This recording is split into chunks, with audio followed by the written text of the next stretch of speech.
Hello विद्यार्थियों, मैं रवि कुमार आपका स्वागत करता हूं जीएचपी कोचिंग चैनल में। तो जैसा कि विद्यार्थियों हम कक्षा 12 भौतिक विज्ञान का अनसॉल्व्ड पेपर चालू किए थे, जिसमें विद्यार्थियों मैं आपको देखिए सेट नंबर दूसरा चालू किए था। और विद्यार्थियों मैं आपको बता दूं कि अगर आप मेरी प्लेलिस्ट में जाएंगे तो वहां पे आपको मेरे सारे वीडियो मिल जाएंगे क्रमवार। और विद्यार्थी देखिए हमें आज देखिए खंड यह करेंगे, क्योंकि विद्यार्थियों मैं पीछे क्वेश्चन आपको करा चुका हूं। और जो विद्यार्थियों मैं आपको सेट नंबर दूसरा सॉल्व करा रहा हूं उसका देखिए कोड नंबर है 346 BT। मैं आपको ये देखिए सॉल्व करा रहा हूँ। तो विद्यार्थी देखिए छठवां प्रश्न देखिए हमसे कह रहा है कि आंशिक परावैद्युत पदार्थ से भरे समांतर पट्ट संधारित्र की धारिता का व्यंजक प्राप्त कीजिए।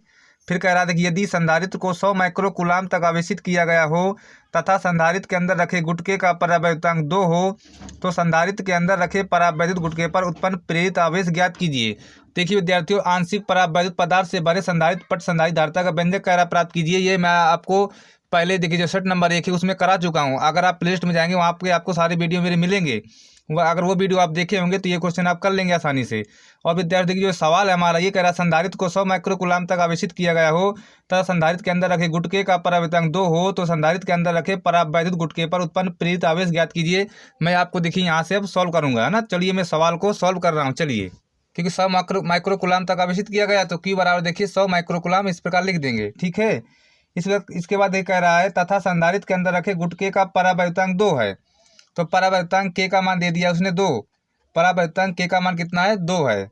तो कह रहा है कि संधारित्र के अंदर रखे परावैद्युत गुटके पर उत्पन्न प्रेरित आवेश ज्ञात कीजिए। हमसे विद्यार्थियों QP का मान पूछ रहा है। देखिए तो सूत्र लगा देंगे। देखिए प्रेरित आवेश QP बराबर Q कोष्टक 1 माइनस 1/K, ये सूत्र लगा देंगे। यहाँ से हमारा देखिए प्रेरित आवेश आ जाएगा। देखिए QP बराबर Q का मान देखिए 100 माइक्रोकूलाम, तो 100 रख देंगे। 1 माइनस 1/K का मान 2 रख देंगे, ठीक है। इसके बाद देखिए QP बराबर 100 गुणे, इसको भी सॉल्व करेंगे। 2 का नाम 2, 2 में 1 जाएगा 1, तो 1/2 आएगा ये, है ना। 2 से इसको देखिए काटेंगे तो ये 50 बार में कटेगा ये। तो देखिए QP बराबर हमको मिलेगा 50 माइक्रोकूलाम। कितना मिलेगा विद्यार्थियों? QP बराबर देखिए 50 माइक्रोकूलाम हमको देखिए QP मिला, मतलब प्रेरित आवेश हमको मिल गया 50 माइक्रोकूलाम। तो आपके भी देखिए समझ में आया होगा। अब चलिए विद्यार्थियों छठवें का अथवा करते हैं। चलिए अगला क्वेश्चन देखेंगे विद्यार्थी। छठवें का अथवा क्वेश्चन देखिए कह रहा है कि स्थिर वैद्युत के गाउस नियम को लिखिए, मतलब गॉस की प्रमेय हमसे बोल रहा लिखने के लिए, तथा इसकी सहायता से कूलाम का नियम का निगमन भी कीजिए। तो हमको देखिए गॉस के नियम की सहायता से कूलाम के नियम का निगमन भी हमको करना है। चलिए विद्यार्थी देखिए इस क्वेश्चन को हम सॉल्व कर लेते हैं। चलिए तो देखिए विद्यार्थियों, स्थिर वैद्युत गाउस का नियम क्या होता है? देखिए जो स्थिर वैद्युत गाउस का नियम होता है, देखिए किसी पृष्ठ से गुजरने वाला वैद्युत फ्लक्स उस पृष्ठ द्वारा परिबद्ध आवेश का 1/ε0 गुना होता है, ठीक है विद्यार्थियों। देखिए क्वेश्चन, किसी पृष्ठ से गुजरने वाला वैद्युत फ्लक्स उस पृष्ठ द्वारा परिबद्ध आवेश का 1/ε0 गुना होता है। देखिए फाई बराबर होता है Q/ε0। फाई बराबर Q/ε0। यही विद्यार्थी हमारे देखिए गॉस का नियम है, गॉस की प्रमेय है। अब फिर देखिए विद्यार्थी इसकी सहायता से कूलाम के नियम का निगमन देखेंगे हम। इसकी सहायता से कूलाम के नियम का निगमन हमको देखिए करना है, ठीक है। तो देखिए विद्यार्थियों, देखिए हमारा ये गोली पृष्ठ है, ये हमारा देखिए गोली पृष्ठ है। और केंद्र में देखिए एक आवेश Q रखा है, इसकी परिधि में देखिए एक आवेश Q0 रखा है। और विद्यार्थी देखिए इसका जो कोण है d ओमेगा है ना। इसका जो देखिए जो हमने एंगल माना है d ओमेगा माना। देखिए यहाँ पे एक मान लो एक बिंदु है जिसका देखिए क्षेत्रफल DA है, DA सदिश, और इसका देखिए वैद्युत क्षेत्र E सदिश है। तो विद्यार्थी देखिए जो हमारा फ्लक्स होता है, देखिए वैद्युत फ्लक्स फाई बराबर देखिए E सदिश का परिमाण फिर DA सदिश का परिमाण, इस प्रकार कर देंगे ना। D फाई बराबर देखिए E सदिश का परिमाण और DA सदिश का परिमाण, ये देखिए सूत्र होता है। देखिए आप गणित अगर पढ़े होंगे तो गणित में है ये कक्षा 12 में, ठीक है विद्यार्थियों। फिर देखिए D फाई बराबर देखिए इसको अगर तोड़ेंगे तो E सदिश DA सदिश cos थीटा, ये देखिए सूत्र होता है। और देखिए विद्यार्थी चूंकि थीटा 0 है, क्योंकि देखिए जो हमारा देखिए वैद्युत क्षेत्र है और ये क्षेत्रफल है, ये देखिए एक दूसरे क्या है, देखिए समांतर है, इसलिए थीटा हमारा 0 लेंगे हम। थीटा इसमें 0 ही लिया जाता है विद्यार्थियों, ठीक है। देखिए D फाई बराबर देखिए E सदिश DA, फिर देखिए cos थीटा 0 रख देंगे, cos 0 हो जाएगा ये। फिर देखिए D फाई बराबर E सदिश DA और cos 0 का मान 1 होता है। तो देखिए हमको D फाई कितना मिलेगा? E सदिश DA मिलेगा, DA सदिश है ना। D फाई बराबर E सदिश DA सदिश हमको मिला। इसके बाद क्या करें विद्यार्थी, देखिए दोनों पक्षों का समाकलन कर लेंगे, लिखेंगे दोनों पक्षों का समाकलन करने पर देखिए यहाँ भी समाकलन लगा देंगे, यहाँ भी समाकलन लगा देंगे, मतलब इसको बाहर कर लेंगे। समाकलन सिर्फ इसमें लगेगा, समाकलन इसमें लगेगा, देखिए ठीक है। देखिए तो इसमें देखिए समाकलन इसका करेंगे, देखिए तो ये फाई के सापेक्ष है, देखिए फाई आ जाएगा। ये देखिए एरिया के सापेक्ष है, देखिए डी ए लिखा है, डी ए लिखा है, देखिए तो इस प्रकार लिख देंगे, लिख दिया ना समाकलन डी ए। और देखिए विद्यार्थी डी ए का मतलब है कि ये पूरे देखिए जो हमारा गोली पृष्ठ था उसका पूरा क्षेत्रफल कवर कर रहा है, ये जो गोली पृष्ठ था उसका पूरा क्षेत्रफल कवर कर रहा है ये। तो समाकलन डी ए बराबर देखिए 4πr² होता है ना। समाकलन डी ए बराबर 4πr²। समाकलन लगा है, इसका मतलब है कि पूरा एरिया कवर कर रहा है गोली पृष्ठ, गोले का क्षेत्रफल लगेगा यहाँ पे। तो देखिए जैसे गोले का जब क्षेत्रफल रख देंगे, देखिए डी ए की जगह समाकलन डी ए की जगह तो फाई बराबर ई इंटू और समाकलन डी ए की जगह 4πr² रख देंगे। ये हमारे पास देखिए आ गया। इसके बाद देखिए आप देखिए विद्यार्थियों गॉस के नियम से सॉल्व करेंगे, इसको लिखेंगे गॉस के नियम से। देखिए जो गॉस का नियम होता है वो होता है फाई बराबर क्यू बटा एप्सिलॉन 0। गॉस का नियम क्या होता है, देखिए फाई बराबर क्यू बटा एप्सिलॉन 0। तो देखिए वहाँ पे जो हमारा आया था, देखिए फाई बराबर आया था 4πr² इंटू ई आया था ना। जो हमारा फाई बराबर 4πr² इंटू ई आया था। तो देखिए क्या करेंगे विद्यार्थी, देखिए फाई बराबर क्यू बटा एप्सिलॉन 0 होता है, तो देखिए क्यू बटा दोनों को बराबर कर देंगे ना, वहाँ भी फाई यहाँ भी फाई है, दोनों को बराबर कर देंगे। देखिए क्यू बटा एप्सिलॉन 0 बराबर 4πr² इंटू ई हो जाएगा, ये हो जाएगा। तो यहाँ से देखिए ई का मान निकाल लेंगे, ई बराबर आएगा देखिए क्यू बटा 4πr² एप्सिलॉन 0, ई बराबर हमारे देखिए आ जाएगा। इसके बाद देखिए विद्यार्थी लिखेंगे यदि गोली पृष्ठ पर Q0 आवेश वितरित हो, यदि गोली पृष्ठ पर Q0 आवेश वितरित हो तो उस पर लगने वाला बल F बराबर Q0 E हो जाएगा, F बराबर Q0 E हो जाएगा। देखिए तो F बराबर देखिए इसके बाद देखिए Q0 देखिए जब कहते हैं लिख दिया, E का मान ये देखिए पूरा लिखा है यहाँ पे लिख दिया, देखिए Q बटा 4π/0 r²। इसके बाद देखिए विद्यार्थी F बराबर देखिए 1/4π/0 अलग कर लिया और Q0 बटा r²। ये देखिए हमारा जो है कूलाम का नियम है, यही हमारा कूलाम का नियम है। इसको विद्यार्थियों में आपको देखिए उस तरह भी सॉल्व करा सकता था, लेकिन देखिए वीडियो बड़ा बन जाता है, इसलिए मैं पहले से ही सॉल्व करके आपको समझा देता हूँ ताकि वीडियो बड़ा ना पड़े, तो अपलोड करने में बहुत दिक्कत होती है। ठीक है विद्यार्थियों, चलिए तो आपको देख क्वेश्चन समझ में आया होगा, ये हमारा क्वेश्चन हो गया। चलिए इसके बाद अगला क्वेश्चन करेंगे, 7वां क्वेश्चन करते हैं। चलिए तो देखिए विद्यार्थियों 7वां क्वेश्चन कह रहा है हमसे कि फ्लेमिंग के बाएं हाथ का नियम लिखिए। कह रहा है फ्लेमिंग के बाएं हाथ का नियम लिखिए। तो फ्लेमिंग के बाएं हाथ का नियम लिखेंगे, ये आप कक्षा 10 में भी पढ़ चुके होंगे, ये कोई बड़ी बात नहीं फ्लेमिंग के बाएं हाथ का नियम लिखना, क्योंकि आप हाई स्कूल में पढ़े इसको, है ना। तो फ्लेमिंग के बाएं हाथ का नियम लिख देंगे। इसके बाद कह रहा है देखिए 1 × 10⁻⁹ कूलाम से आवेशित कण चुंबकीय क्षेत्र 20 सदिश देखिए दिया है 4i³ + 3j³ टेस्ला में। अब 20 सदिश बराबर देखिए दिया है -75i³ + 100j³ मीटर प्रति सेकंड से प्रवेश करता है। तो कण पर लगने वाले चुंबकीय बल का परिमाण और दिशा ज्ञात कीजिए। देखिए हमको देखिए चुंबकीय क्षेत्र दे दिया है और देखिए इसका वेग भी दे दिया है ना। जो हमारा कण है, जो कण चुंबकीय क्षेत्र में गति कर रहा है उसका देखिए वेग भी हमको मिल गया है। तो हमसे कह रहा है कि कण पर लगने वाला चुंबकीय बल का परिमाण एवं दिशा ज्ञात करो। चलिए देखिए विद्यार्थी इस प्रश्न को हम सॉल्व करते हैं, ये पूरा देखिए 7वां क्वेश्चन सॉल्व कर लेते हैं। चलिए तो देखिए विद्यार्थी हमसे कह रहा था फ्लेमिंग के बाएं हाथ का नियम, तो देखिए हमने फ्लेमिंग के बाएं हाथ का नियम लिख लिया। देखिए लिखेंगे देखिए कि इस नियम के अनुसार यदि हम बाएं हाथ के अंगूठे को और उसके पास की दोनों अंगुलियों को इस प्रकार फैलाएं कि तीनों एक दूसरे के लंबवत हों, तब इस स्थिति में यदि प्रथम अंगुली चुंबकीय क्षेत्र की दिशा को और दूसरी अंगुली धारा की दिशा को प्रदर्शित करे तो अंगूठा चालक पर लगने वाले बल की दिशा को व्यक्त करेगा। ये विद्यार्थी फ्लेमिंग के बाएं हाथ का नियम है, ये आपको कक्षा 10 में भी मिला होगा। और विद्यार्थी चलिए इसके बाद इसका जो सवाल है वो सवाल को हम सॉल्व कर लेते हैं। चलिए तो देखिए विद्यार्थी हमको देखिए 7वां क्वेश्चन का सवाल सॉल्व करना। देखिए क्वेश्चन नंबर 7 का देखिए कह रहा है कि फ्लेमिंग के बाएं हाथ का नियम लिखे, तो लिख चुके हैं। फिर कह रहा है 1 × 10⁻⁹ कूलाम से आवेशित कण, तो क्यू का मान देखिए दे दिया इसने। कह रहा है क्यू बराबर है 1 × 10⁻⁹ कूलाम। ठीक है, ये क्यू का मान है। इसको कह रहा है कण आवेशित कण चुंबकीय क्षेत्र इसका देखिए 20 सदिश का मान दे दिया इसने। कह रहा 20 सदिश बराबर है 4i³ + 3j³, ये 20 सदिश का मान है। अब फिर देखिए इसका वेग भी दिया, देखिए इसमें 20 सदिश बराबर दिया इसने -75i³ + 100j³, ये देखिए j³ और मीटर प्रति सेकेंड। इसमें देखिए टेस्ला दिया है ना, चुंबकीय क्षेत्र का मात्रा टेस्ला होता है, टेस्ला दिया है, ये हमको देखिए दिया है। कह रहा कण पर लगने वाले चुंबकीय बल का परिमाण एवं दिशा ज्ञात करो। तो विद्यार्थी हमको देखिए चुंबकीय बल का परिमाण एवं दिशा निकालना, तो लिखेंगे चुंबकीय बल का परिमाण एवं दिशा, इस प्रकार लिख देंगे चुंबकीय बल का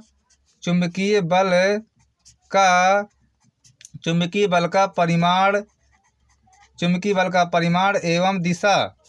हमको देखिए चुंबकीय बल का परिमाण एवं दिशा दोनों निकालना विद्यार्थियों। देखिए सूत्र होता है F बराबर Q, इसके बाद देखिए B सदिश क्रॉस V सदिश।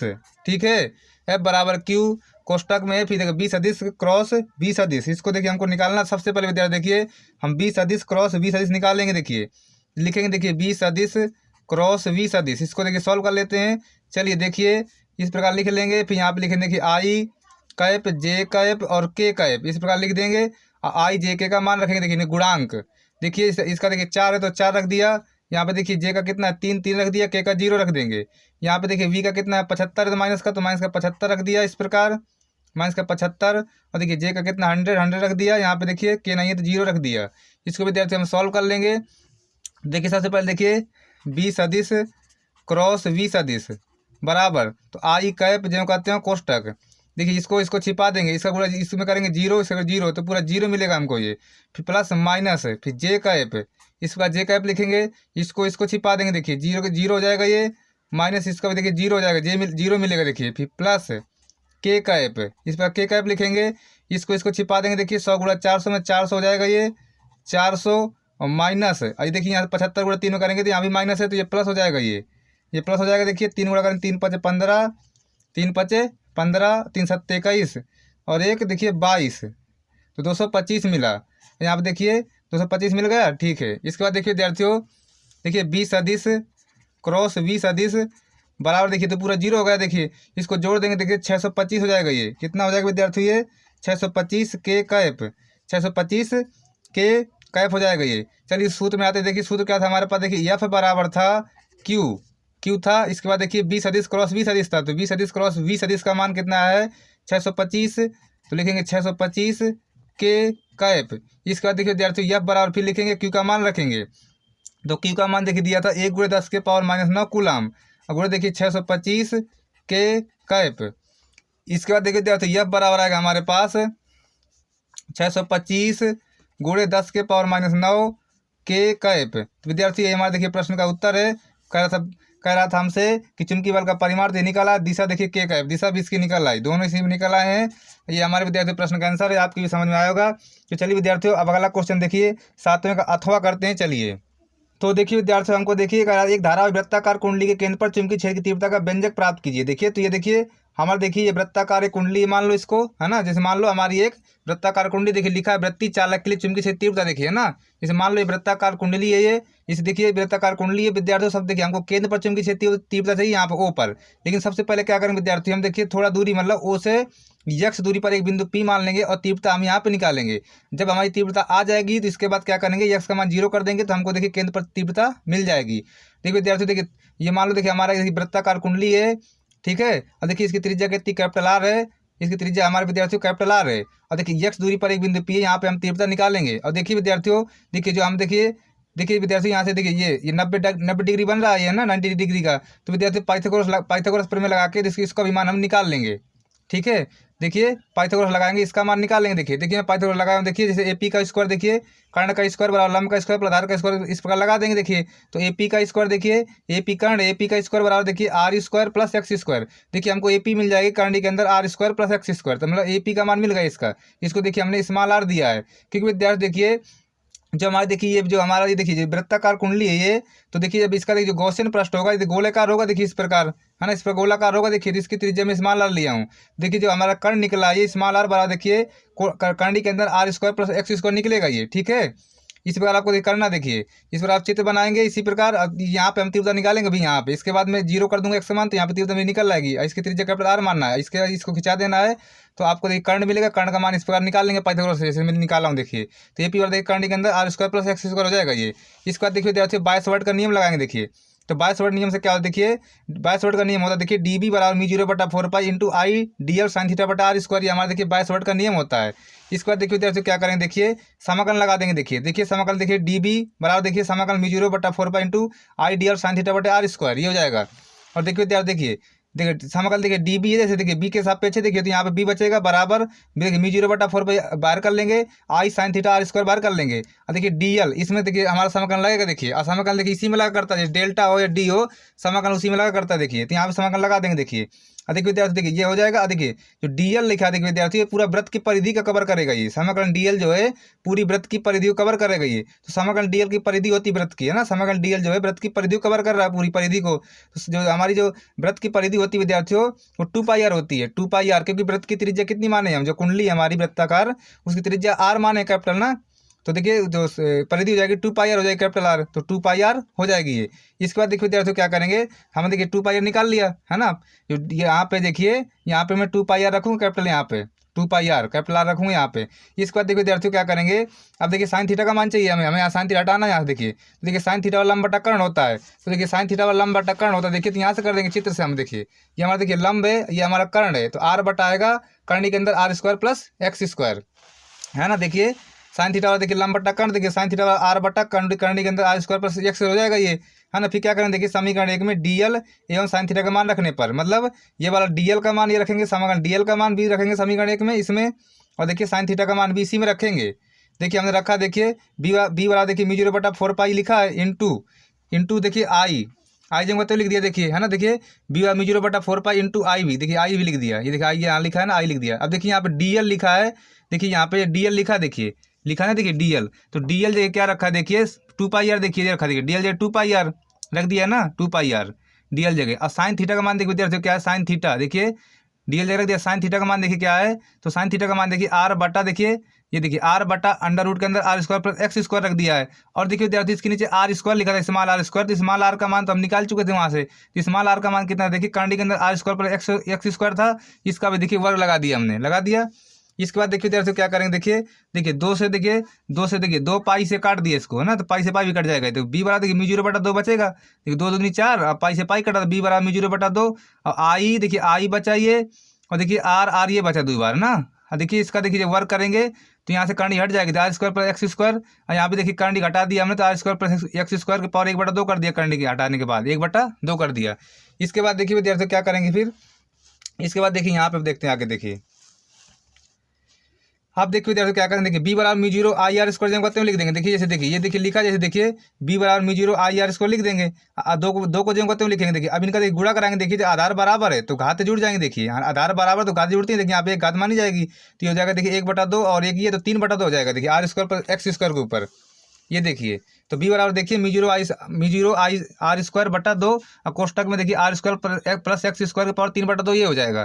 फिर देखिए विद्यार्थियों R square plus X square देखिए इसको, देखिए हमको देखिए जैसे हमको केंद्र पर चाहिए, अब केंद्र पर चाहिए तीव्रता, देखिए है ना, केंद्र पर अगर तीव्रता चाहिए, देखिए तो मैं एक्स का मान अगर मैं 0 रख दूँ, मान लो एक्स का मान हटा देंगे हमको, केंद्र पर तीव्रता चाहिए तो एक्स का मान एक्स को हटा देंगे, 0 मान लेंगे, देखिए तो बी बराबर म्यू 0 आई आर स्क्वायर बटा 2 बचेगा ये, और देखिए इसको हटा देंगे एक्स स्क्वायर को, क्योंकि एक्स का मान 0 रख दिया, हटा देंगे तो आर स्क्वायर बचेगा पावर 3/2, देखिए 2 से 2 कट जाएगा ये, तो देखिए बी बराबर म्यू 0 आई आर स्क्वायर बटा, फिर देखिए 2 से 2 कटा, ये 2 से 2 ये भी कटा, देखिए ना 2 से 2 ये कटा, देखिए 3/2 रख दिया था पावर में, 2 से 2 ये कटा, देखिए तो 2 आर क्यूब बचेगा ये, फिर आर स्क्वायर से आर ये कटेगा आर स्क्वायर, तो देखिए बी बराबर म्यू 0 आई और यहाँ 2 आर बचेगा। ये विद्यार्थी हमारा देखिए सूत्र था कि यही निकलेगा सूत्र हमारा, देखिए यदि एन फेरे कितने हो एन हो, यदि तो बी बराबर यहाँ पे एन लगा देंगे क्योंकि एन फेरे हैं, तो बी बराबर म्यू 0 एन आई बटा 2 आर। तो यही विद्यार्थी हमारा सूत्र था, कह रहा था एक धारा वृत्ताकार कुंडली केंद्र पर चुंबकीय क्षेत्र तीव्रता का व्यंजक प्राप्त कीजिए, यही हमारा विद्यार्थी डेरिवेशन था इसका। देखिए विद्यार्थियों आपको देखिए कोचिंग पढ़े होंगे, स्कूल पढ़े होंगे, तो आप डेरिवेशन कई किए होंगे, तो एक रिवीजन के तौर पर देखिए मैं करा रहा हूँ, क्योंकि विद्यार्थी अगर मैं इसको एक एक कराऊंगा, मतलब पूरा सॉल्व कराऊंगा विस्तार से, तो लंबा वीडियो जाएगा, एक एक वीडियो कम से कम ये जो आपका जो एक एक क्वेश्चन है ना, यही कम से कम 10 मिनट 15 मिनट चला जाएगा, इसलिए आप इसको समझने की कोशिश कीजिए, आपको समझ में आएगा ये, ठीक है विद्यार्थियों। चलिए अगला क्वेश्चन देखिए सॉल्व करते हैं, चलिए। तो देखिए विद्यार्थी हम 8वां क्वेश्चन करेंगे, देखिए दिए गए परिपथ में गणना कीजिए। देखिए विद्यार्थी हमारे परिपथ दिया है, इस परिपथ में देखिए हमको निकालना धारा और प्रतिरोध पर विभवांतर और एल तथा सी पर विभव के बीच कालांतर निकालना इसी से। चलिए देखिए इस प्रश्न को हम सॉल्व कर लेते हैं, चलिए। तो देखिए विद्यार्थी हमारा देखिए ये परिपथ है, इससे देखिए हमको धारा निकालना है, विभवांतर भी निकालना है, कालांतर भी निकालना है, तीनों निकालना है, तीनों निकालेंगे। देखिए दिया जैसे बी बराबर देखिए हमको हमारे पास क्या दिया, बी बराबर देखिए 400 साइन 10 पाई टी, ये हमको दिया ना, इसको देखिए तुलना करा देंगे विभव वाले समीकरण, देखिए तो बी बराबर देखिए V0 साइन ओमेगा टी से तुलना कराएंगे, देखिए तो V0 का मान मिल जाएगा हमको, देखिए 400 वोल्ट, V0 का मान कितना मिलेगा, देखिए 400 वोल्ट, तो मतलब एक प्रश्न का हमने उत्तर देखिए निकाल लिया है ना, बी बराबर देखिए 400 वोल्ट मिला, एक प्रश्न का उत्तर हमने निकाल लिया। इसके बाद देखिए धारा निकाल लेते हैं, देखिए तो धारा देखिए क्या होता है, धारा सूत्र देखिए आई बराबर होता है V0 बटा जेड, और जेड क्या विद्यार्थी प्रतिबाधा है, तो हमको पहले देखिए प्रतिबाधा निकालना पड़ेगा। देखिए जब प्रतिबाधा निकालेंगे देखिए जेड बराबर होता है सूत्र अंडर रूट लगा देंगे देखिए आर स्क्वायर प्लस कोष्टक एक्सएल माइनस एक्ससी का होल स्क्वायर ना, इस प्रकार लगा देंगे। ठीक है, जेड बराबर अंडर रूट लगा दिया देखिए आर स्क्वायर, आर का मान देखिए कितना 200 हम दिया देखिए एल सी आर क्रम समान दिया थे ना, तो आर का मान 200 रख देंगे 200 का होल वर्ग प्लस एक्सएल का मतलब देखिए 80 दिया है माइनस एक्ससी, ये भी 80 है, इसका पूरे का होल वर्ग। तो जेड बराबर क्या मिलेगा हमको अंडर रूट, देखिए विद्यार्थी जीरो हो जाएगा, देखिए हो जाएगा तो 200 दो बार देखिए 200 गुणे 200 दो बार लिख दिया देखिए है ना, ये तो जीरो हो जाएगा हमारा। तो जेड कितना मिलेगा देखिए 200 ओम जेड मिला, देखिए प्रतिबाधा मिल गई 200 ओम, प्रतिबाधा कितनी आई देखिए 200 ओम। अब देखिए आई का मान निकालेंगे देखिए, तो आई बराबर क्या होगा देखिए बी0 बटा जेड, तो बी0 कितना देखिए हमारा 400 आया था तो 400 लिख दिया, बटा जेड कितना 200 लिख दिया, कट गया देखिए 2 दूना 4, तो 2 एम्पियर देखिए हमारी धारा भी आ गई है ना। धारा कितनी है विद्यार्थी देखिए 2 एम्पियर धारा आ गई। इसके बाद देखिए कह रहा था कलांतर, देखिए अब कलांतर निकालेंगे हम, क्या निकालेंगे कलांतर है ना। देखिए जब कलांतर निकालेंगे विद्यार्थी देखिए कलांतर में क्या होता है विद्यार्थी देखिए ये एलसीआर परिपथ है ना, तो एलसीआर परिपथ में देखिए जो हमारा बीएल होता है, बीएल वो 90 डिग्री का अग्रगामी होता है ना, जो बीएल होता है यहाँ इस तरह देखिए आर होता है हमारा ना, ये नीचे की तरफ देखिए हमारा बीएल के देखिए यहाँ पे देखिए बीएल हो गया, देखिए ये वीएल ये वीसी जैसे हो गया हमारा ना। तो जो वीएल होता है 90 अंश अग्रगामी होता है, जो वीसी होता है 90 अंश पश्चिगामी होता है। तो जो कलांतर निकालेंगे देखिए तो पाई/2 में माइनस कर देंगे देखिए 90 डिग्री पश्चिगामी, देखिए तो माइनस का पाई/2 कर देंगे इस प्रकार है ना, ये कर देंगे देखिए तो पाई/2 में देखिए प्लस का पाई/2 ये हो जाएगा देखिए हो जाएगा ना। तो देखिए विद्यार्थियों क्या आ जाएगा देखिए पाई/2 देखिए जुड़ जाएगा देखिए 2 पाई/2 हो जाएगा, ये कटेगा देखिए तो पाई आंसर आ जाएगा हमारा। कलांतर कितना आएगा देखिए पाई हमारा कलांतर आएगा ना। ठीक है, देखिए जो हमारा देखिए ये देखिए 90 अंश अग्रगामी होता है, जो वीएल होता है 90 अंश अग्रगामी होता है, वीसी 90 डिग्री पश्चिगामी होता है, वीआर इस साइड रहता है ना। तो देखिए तो 90 डिग्री में ये 90 घटा देंगे देखिए माइनस करके है ना। तो देखिए वैसे भी एलसीआर परिपथ का जो कलांतर होता है वो 180 होता है, पाई होता है। इस तरह देखिए हमारा क्वेश्चन सॉल्व हो गया। तो चलिए अब अगला क्वेश्चन सॉल्व करते हैं। चलिए तो अगला क्वेश्चन देखिए विद्यार्थियों हमारा देखिए अगला क्वेश्चन है देखिए अथवा वाला करेंगे। देखिए कह रहा प्रकाश व्यतिकरण की शर्तों का उल्लेख कीजिए, यही बस देखिए हमको करना है। देखिए बाकी हट गया, यहाँ पे स्टार लगा दिया गया है, तो हमको देखिए प्रकाश व्यतिकरण की शर्तों का उल्लेख करना। तो चलिए विद्यार्थियों देखिए प्रकाश व्यतिकरण की शर्तों का उल्लेख हम कर लेते हैं। चलिए तो देखिए विद्यार्थियों 8वें का अथवा कर रहे हैं। देखिए कह रहा है प्रकाश व्यतिकरण की शर्तों का उल्लेख कीजिए। देखिए तो देखिए शर्तें देखिए हमने लिख दिया। देखिए पहली शर्त है कि प्रकाश के दोनों स्रोतों से निकलने वाली तरंगों की कलाओं का अंतर स्थिर रहना चाहिए है ना। और दूसरी शर्त देखिए कह रहा है दोनों तरंगों की तरंगदैर्ध्य अथवा आवृत्तियां बराबर होनी चाहिए। और तीसरा देखिए शर्त हमारी कि दोनों तरंगों के आयाम बराबर अथवा लगभग बराबर होने चाहिए। और चौथी शर्त विद्यार्थियों की प्रकाश के दोनों स्रोत एक दूसरे से अतिरिक्त मतलब देखिए प्रकाश के दोनों स्रोत जो है प्रकाश के दोनों स्रोत एक दूसरे से अति निकट होने चाहिए, चौथी शर्त है। पांचवी शर्त है कि दोनों प्रकाश स्रोत अत्यंत संकीर्ण होने चाहिए। इस तरह विद्यार्थी देखिए हमारे प्रकाश व्यतिकरण की शर्तें थी, तो आप इनको नोट कर सकते हैं, तैयार भी कर सकते हैं, क्योंकि इंपॉर्टेंट तो है ही है, क्योंकि अगर ये पेपर में आया है तो इम्पोर्टेंट तो होगा ही और आने की बहुत संभावना ही रहती है। इसके बाद चलिए विद्यार्थी देखिए अगला क्वेश्चन सॉल्व कर लेते हैं। चलिए तो देखिए विद्यार्थी अगला क्वेश्चन देखिए 9वां हमारा हट गया, स्टार लगा है, जो पीएनपी ट्रांजिस्टर हट गया है। अथवा वाला कर लेते हैं देखिए है ना। अथवा में देखिए पहले कह रहा है कि प्रकाशिक पथ क्या होता है, तो पहले प्रकाशिक पथ देख लेते हैं। इसके बाद देखिए हमारा सवाल है, सवाल देखिए क्या कह रहा है। सवाल कह रहा है कि एक कांच के गुटके में 6000 एंगस्ट्रॉम की एक क्वांटिटी प्रकाश किरण आपतित है और गुटके का अपवर्तनांक 1.5 है। गुटके से परावर्तित एवं अपवर्तित किरणों की चाल तथा तरंग दैर्ध्य ज्ञात कीजिए। तो चलिए विद्यार्थियों इस क्वेश्चन को हम सॉल्व कर लेते हैं। चलिए तो देखिए विद्यार्थी 9वें का अथवा कर रहे हैं। देखिए कह रहा है प्रकाशिक पथ क्या, देखिए प्रकाशिक पथ देखिए परिभाषा है प्रकाशिक पथ की कि निर्वात या वायु में प्रकाश की किरण द्वारा तय किया गया रास्ता ही प्रकाशिक पथ कहलाता है। ठीक है, तो हमारी देखिए प्रकाशिक पथ की परिभाषा हो गई। इसके बाद चलिए इसका सवाल भी कर देते हैं। चलिए तो देखिए विद्यार्थी सवाल हमसे कह रहा है, देखिए कह रहा है एक गुटके के देखिए एक कांच के गुटके में 6000 एंगस्ट्रॉम की एक क्वांटिटी प्रकाश किरण आपतित है ना। तो देखिए तरंग दैर्ध्य दिया है लैम्डा हमारे पास देखिए 6000 एंगस्ट्रॉम, लैम्डा हमारे पास 6000 एंगस्ट्रॉम है। कह रहा गुटके का अपवर्तनांक 1.5 है, एन का मान कितना 1.5 दिया है ना। फिर कह रहा है गुटके से परावर्तित एवं अपवर्तित किरणों की चाल तथा तरंगदैर्ध्य ज्ञात कीजिए। सबसे पहले देखिए परावर्तित किरण के लिए लिखेंगे परावर्तित किरण के लिए, परावर्तित किरण के लिए इस प्रकार लिख देंगे कि परावर्तित किरण के लिए। तो देखिए विद्यार्थियों, परावर्तित किरण के लिए जो है हमारी चाल वो तरंग दैर्ध्य नहीं बदलेगी। जो परावर्तित किरण है उसकी तरंग दैर्ध्य नहीं बदलेगी, क्योंकि विद्यार्थी की परावर्तित किरण में क्या होता है कि जो प्रकाश किरण आती है तो वापस उसी माध्यम में भी चली जाती है ना। तो जो लैम्डा है इसको देखिए मैं लैम्डा डैश से व्यक्त कर रहा हूँ। तो देखिए लैम्डा डैश हमारा 6000 एंगस्ट्रॉम ही रहेगा, ये हमारा चेंज नहीं होगा। और देखिए जो चाल इसकी देखिए, तो चाल देखिए वाई में आती है, देखिए तो चाल इसकी वाई वाली लगेगी। देखिए तो चाल भी बराबर देखिए हो जाएगी इसकी 3 × 10⁸ मीटर पर सेकेंड, है ना। ये देखिए चाल हो जाएगी हमारी, ये हमारी चाल हो गई। इसके बाद विद्यार्थी हम करेंगे, देखिए अब करेंगे अपवर्तित किरण के लिए। किसके लिए? देखिए अपवर्तित किरण के लिए, अपवर्तित किरण के लिए, अपवर्तित, देखिए अपवर्तित किरण के लिए लिखेंगे अपवर्तित किरण के लिए, अपवर्तित किरण के लिए। इसी चाल को विद्यार्थी सी से व्यक्त करते हैं, चाहे सी लिख दो चाहे वी लिख दो, चाल वही है ना, ठीक है। अपवर्तित किरण के लिए करेंगे, देखिए अपवर्तित किरण के लिए निकालेंगे। देखिए हम तो लैम्डा, देखिए हमें अपवर्तित किरण के लिए तरंग दैर्ध्य चाहिए, देखिए ना अपवर्तित किरण के लिए। देखिए तो लैम्डा डैश देखिए लिखेंगे लैम्डा डैश बराबर देखिए लैम्डा बटा एन, इस प्रकार लिख देंगे, देखिए है ना। तो कितना है देखिए, इसको लैम्डा डबल डैश मान लेता हूँ, ठीक है। उसको लैम्डा डैश मान, लैम्डा डबल डैश मान लेता हूँ। तो लैम्डा डैश बराबर देखिए लैम्डा बटा एन। लैम्डा कितना देखिए 6000 था, 6000 रख दिया, बटा एन कितना देखिए 1.5, 1.5 रख देंगे, इस प्रकार रख देंगे। बराबर देखिए कितना जाएगा, देखिए 0.5 हटा देंगे, यहाँ से 1 0 बढ़ जाएगा, ऊपर बढ़ जाएगा ना। देखिए 4 0 हो जाएगा 15, तो 15 चौको 60।